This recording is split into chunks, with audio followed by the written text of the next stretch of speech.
Bismillahirrahmanirrahim. Assalamualaikum warahmatullahi wabarakatuh. Naharukum jami'an.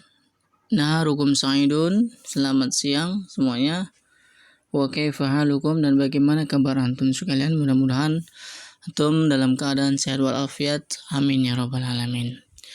Baik, anak-anak sekalian, kita awali pembelajaran yang keempat ini atau pertemuan kita yang keempat ini dengan membaca basmalah. Bismillahirrahmanirrahim. Baik, anak-anak sekalian, kita lanjutkan pertemuan kita hari ini yang keempat, masih dalam tema Tazkiratu Ayyamul Aid. Silakan anak-anak sekalian dibuka bukunya bagi yang sudah punya. Kalau yang belum punya, persiapkan diri antum, pena, buku, handset, ya. Barangkali ada materi-materi atau penjelasan yang kurang paham, nanti bisa ditanyakan. Bismillah, kita mulai, kita geser.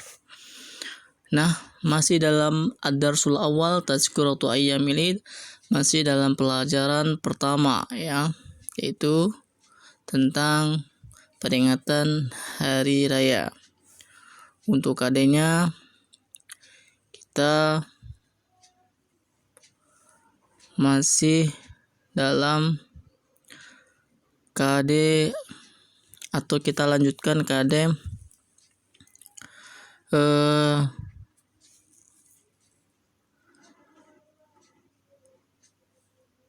KD 4.2 ya, menunjukkan contoh ungkapan sederhana untuk menyatakan, menanyakan, dan merespon tentang Tazkiratu Ayyamul Aid dengan memahami struktur teks dan unsur kebahasaan yang benar dan sesuai konteks. Ya, jadi dalam teks kemarin kita lihat struktur kebahasaannya. Dalam tema ini struktur kebahasaannya yaitu, kita geser lagi, yaitu struktur kalimat atau tarkib. Ya, hari ini kita akan belajar tentang struktur kalimat atau tarkib atau kebahasaan, struktur kebahasaan. Nah, coba dibuka pada halaman 8 bagi yang punya. Kalau yang belum punya buku, perhatikan baik-baik. Halaman 8 yang C, di situ ada struktur kalimat at-tarkib, macam-macam domir atau subjek. Ya, hari ini kita akan belajar tentang struktur kalimatnya berkaitan tentang domir. Sebelum kita jauh memahami domir, kita perhatikan dulu apa itu domir, pengertian domir ya. Domir itu bahasa sederhananya adalah kata ganti. Kata ganti yang digunakan dalam kalimat agar kalimat tersebut tidak terjadi pengulangan kata. Atau dalam bahasa Indonesia sering kita gunakan atau sering disebut tentang subjek.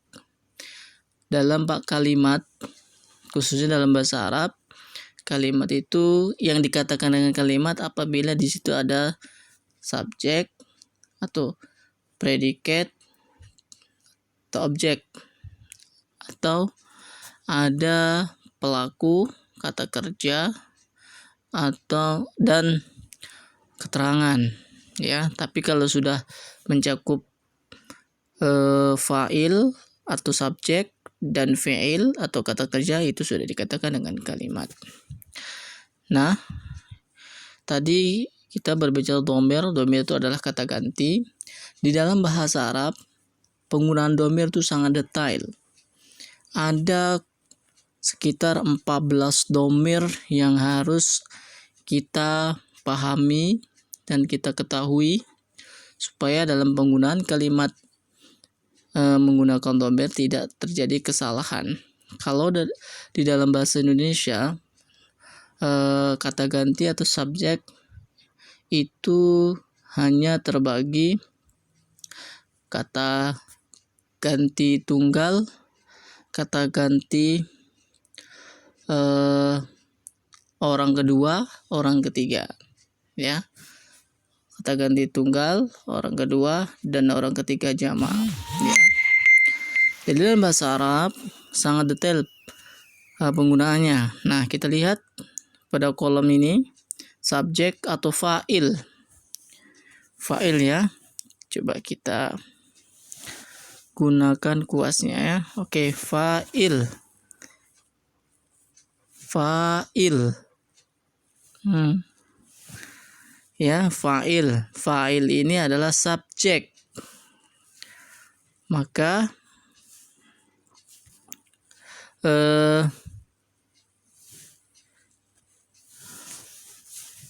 dalam bahasa Indonesia fa'il itu disebut dengan subjek. Ini dia. Ini semua disebut dengan fa'il ya. Ini semua disebut dengan fa'il. Ya, fa'il atau kata atau pelaku. Nah, penggunaan fa'ilnya atau fa'il yang ada di sini domir ini sangat dibedakan. Kita mulai dari domir nomor 1 hingga nomor 3. Nih, misalnya huwa, huma, hum. Ini 3 domir ini masuk dalam kategori lil ghaib. Ghaib, ghaibun. Nah, ghaibun. Ghaibun ini artinya orang ketiga atau orang yang kita bicarakan. Ghaibun ini masuk dalam kategori jenis kelaminnya laki-laki. Ya, ghaib itu orang ketiga tapi berjenis kelamin laki-laki. Ini. Sedangkan yang ini hiya, huma, hunna itu termasuk daripada golongan ghaibah. Ya. Ghaibah itu untuk kelompok perempuan. Ya, ghaibah. Yang mana tadi? Hiya, huma, hunna. Orang ketiga tapi dia jenis kelaminnya perempuan. Hiya, huma, hunna. Sedangkan anta,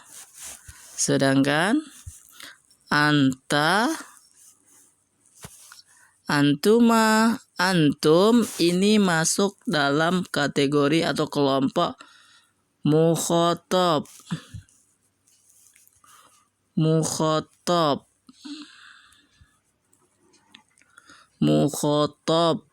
Mukhatabun. Ya. Tunggu, kita tulisnya dengan rapi. Mukhatabun.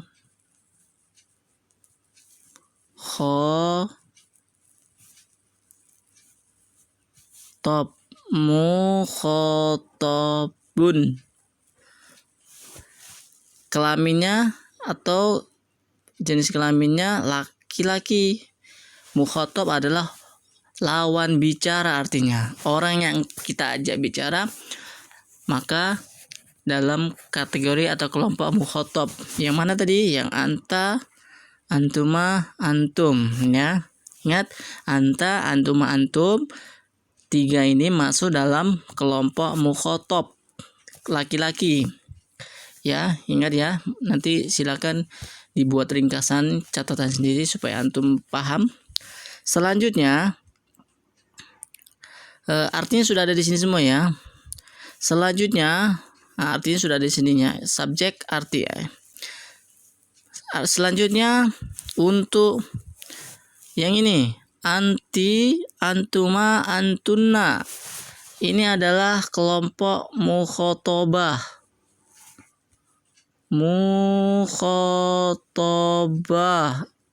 Nah, tinggal menambah tak marbutah di ujungnya. Mukhatabah ini kelompok perempuan.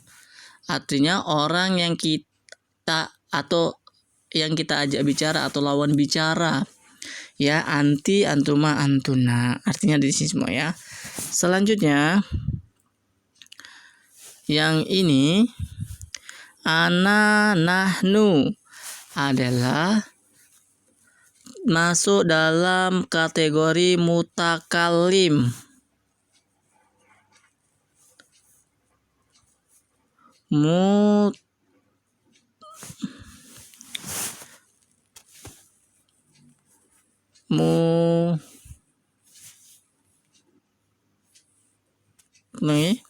Masuk dalam kategori mutakallim.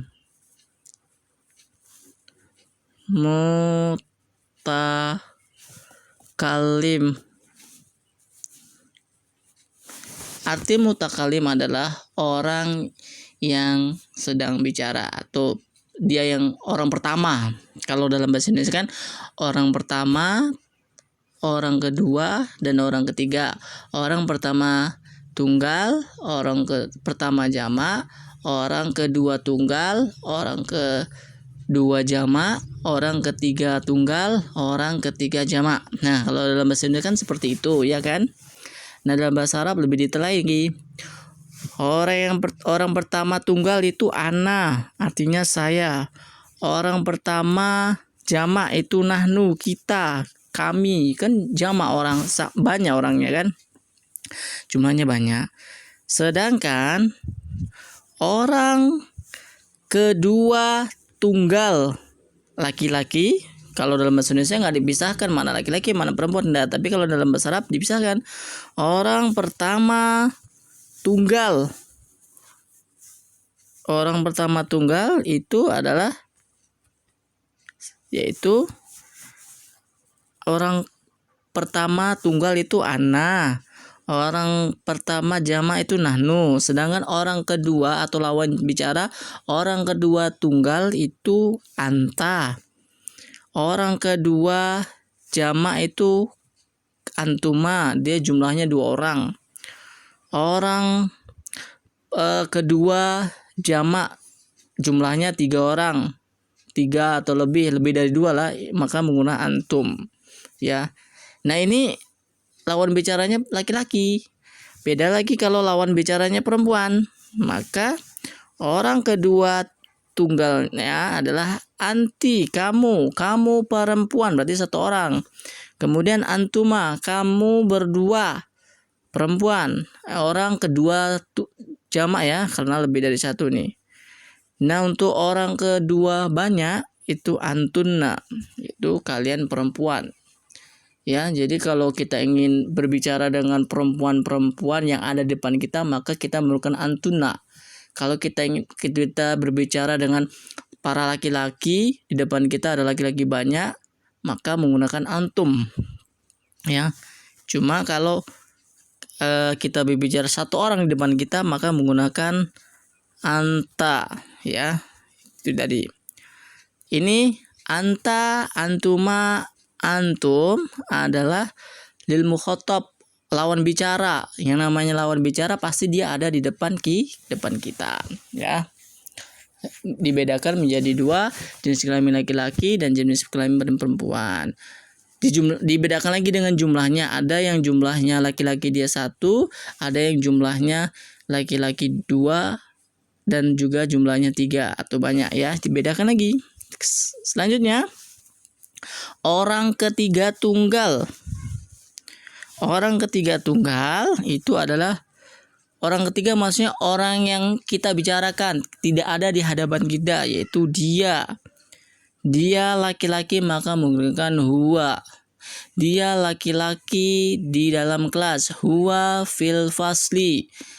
Tentu kita kalau berbicara sama orang yang kita bicarakan kan tidak ada di depan kita kan, maka dalam bahasa Arab masuk dalam dikatakan goib. Goib itu artinya tidak ada di depan kita atau orang yang kita bicarakan.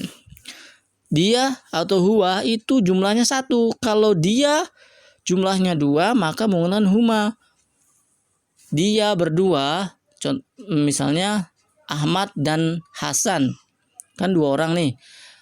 Huma fil fasli, mereka berdua, merekanya siapa? Ahmad dan Hasan fil fasli. Jadi dalam bahasa Arab disingkat aja, Ahmad wa Hasan fil fasli. Disingkatlah aja boleh. Huma fil fasli. Ya. Mereka berdua berada di kelas. Maka kegunaan dhamir adalah itu supaya tidak terjadi pengulangan kata. Sedangkan hum ini adalah mereka yang jumlahnya lebih dari 2. Bisa 3, 4, 5, 6, 7, 8, 9, 10, banyak. Maka kita mungkin hum. Misalnya kita bicara sama si Ahmad. Ahmad, mereka ada di kelas. Nah, misalnya kelas 16 mereka ada di kelas, laki-laki semua ya. Maka kita mungkin hum fil fasli, mereka ada di dalam kelas. Mengapa menggunakan hum? Karena jumlahnya banyak. Mengapa menggunakan hum? Karena yang kita bicarakan adalah jenis kelaminnya laki-laki. Sedangkan untuk hiya adalah orang ketiga tunggal jenis kelaminnya perempuan, artinya dia perempuan. Hiya fil fasli misalnya. Dianya siapa? Aisyah misalnya.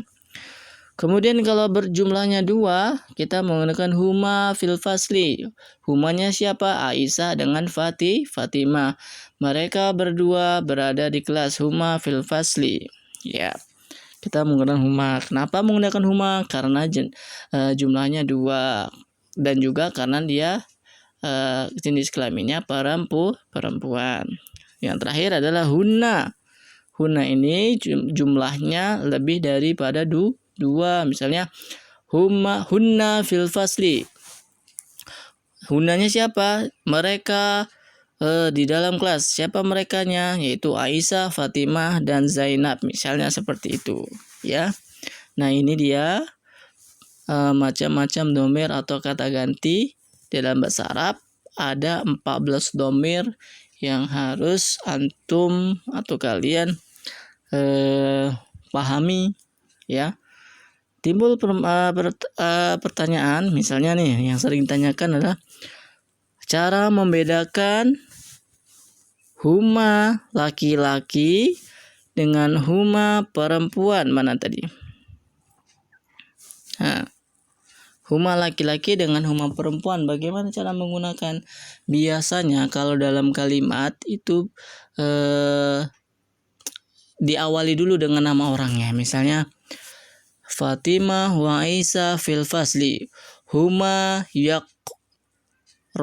yaqra'ani. Huma taqra'ani Al-Qur'ana, ya. Aisyah dan Fatimah berada di kelas. Mereka berdua sedang membaca buku taqra'ani. Nanti fiilnya juga berubah. Nah, dalam bahasa Arab ini makanya penggunaan dhamir sangat detail, ya. Sangat detail penggunaannya. Berbeda jumlahnya, maka berbeda juga dhamirnya. Berbeda jenis kelaminnya, maka penggunaan dhamirnya juga berbeda, ya. Ya, demikian pembelajaran kita tentang dhamir. Mudah-mudahan antum sekalian bisa memahaminya. Bagi nanti yang kurang paham bisa ditanyakan, ya. Nah, ini macam-macam kata kerja itu nanti saja pada pertemuan selanjutnya. Kita fokus kepada dhamir, ya. Ada 14 dhamir yang harus antum pahami, yang mana dari 14 itu terbagi menjadi 3 kelompok. Kelompok pertama ghaib, mukhatab, dan mutakalim. Dari 3 ini juga dibagi menjadi 2 masing-masing 2. Ghaibnya ghaib laki-laki, kalau perempuan ghaibah. Jadi ada 2, ya. Kemudian mukhatabnya mukhatab dan mukhatabah, ya, dibedakan lagi. Kemudian mutakalim, mutakalim tidak dipisah jenis kelaminnya, ya. Sampai di sini paham, ya. Mudah-mudahan antum bisa memahaminya dengan baik. Bagi yang belum memahami, coba diputar-putar terus videonya, atau juga bisa dilihat penjelasan lain di YouTube, banyak itu tentang dhamir. Barangkali antum bisa paham dengan penjelasan yang ada di YouTube dengan penjelasan orang lain. Nah, di situ antum belajar terus, ya. Mudah-mudahan antum semua paham. Syukran kathiron, terima kasih. Hayanah tatim darsana biqiratil hamdalah. Kita akhiri pembelajaran kita hari ini dengan membaca hamdalah. Alhamdulillahirabbil alamin. Ila liqa, ma'assalamah. Assalamualaikum warahmatullahi wabarakatuh.